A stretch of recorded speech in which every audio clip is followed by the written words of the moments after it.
people.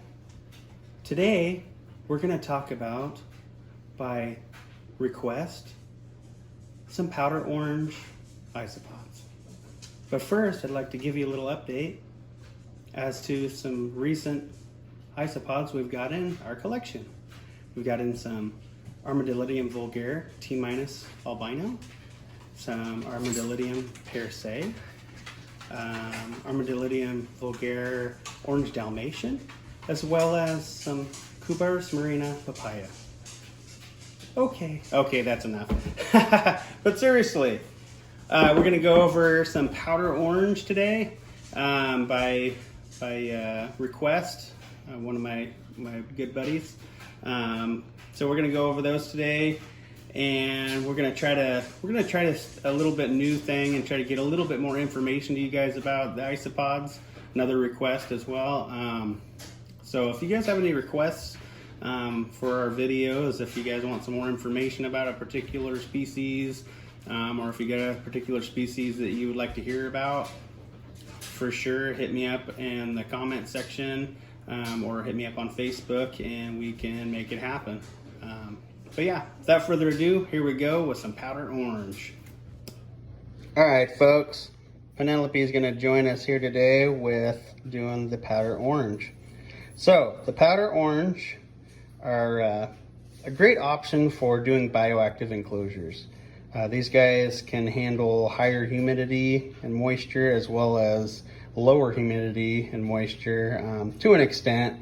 They tend to do better with middle range humidity and moisture, but they can handle a lot more than some other species can. So they're pretty widely used in the bioactive enclosures. They're very prolific.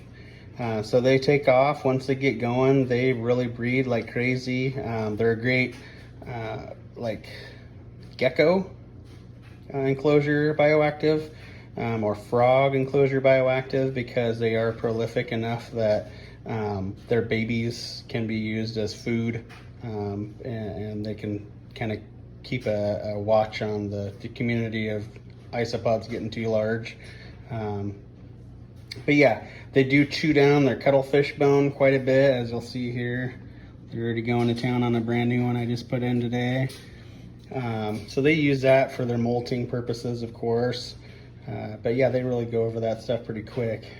Something else I'd like to talk about with these guys is these guys, along with a couple other species, are really great at cohabbing in a bioactive situation with, like, say, some of your dwarf whites, dwarf purples, Venezuela parvis, because these guys are going to be kind of the first guys to the scene with that leftover food, leftover poo-poos, so on and so forth, whereas the dwarfs are going to kind of congregate to what's left over when they come up out of the soil. So they kind of have a different use in the bioactive situation, to where they're not going to out-compete each other as much as, say, if we were to put these guys with some dairy cows or something to that effect. They're going to kind of out-compete each other because they're going after the same food.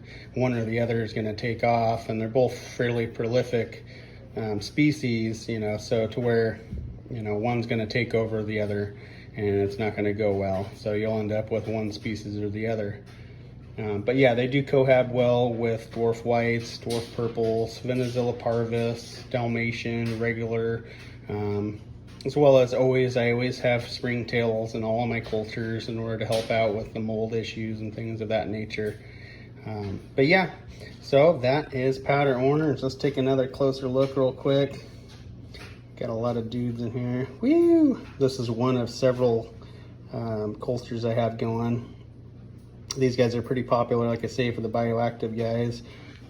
I literally just put that cucumber in there, a cucumber slice, less than an hour ago, and that's how quickly they've gotten it down. But yeah, great bioactive enclosure isopod, great for cohabbing with those dwarf species and whatnot. But yeah, that is powder orange in a nutshell. Thanks for watching, guys. We'll see you next time. Bye.